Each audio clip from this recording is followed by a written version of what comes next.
Welcome to our channel. Today we how to disable app persistence with background processes on Android. Complete guide step by step clearly.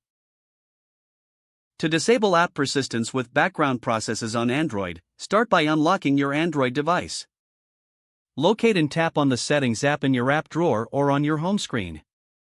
In the Settings menu, scroll down and select Apps or Applications, depending on your device. Find and tap on the specific app you want to manage.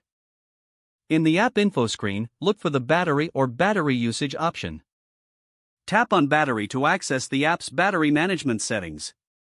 Here, you should see options related to battery optimization.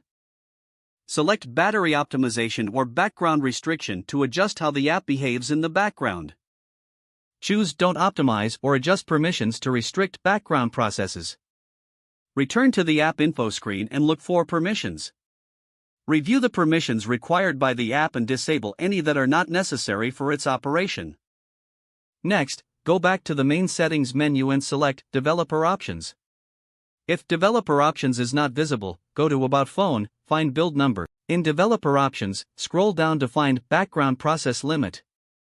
Select this option and choose a limit that suits your needs. Consider selecting No Background Processes for maximum restriction. After making your selections, exit the Settings app.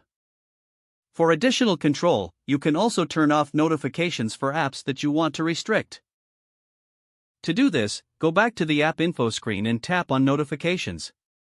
Disable notifications for that specific app.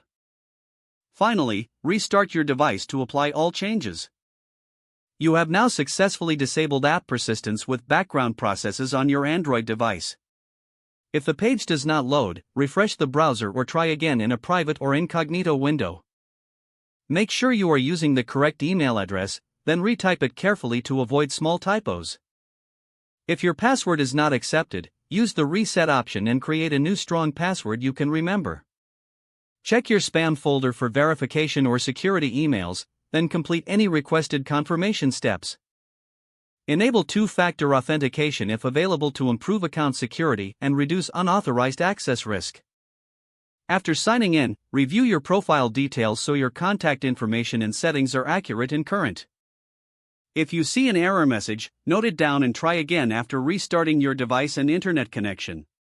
Log out when you finish, especially on shared devices, to keep your account and payment information secure. If the page does not load, refresh the browser or try again in a private or incognito window. Make sure you are using the correct email address, then retype it carefully to avoid small typos.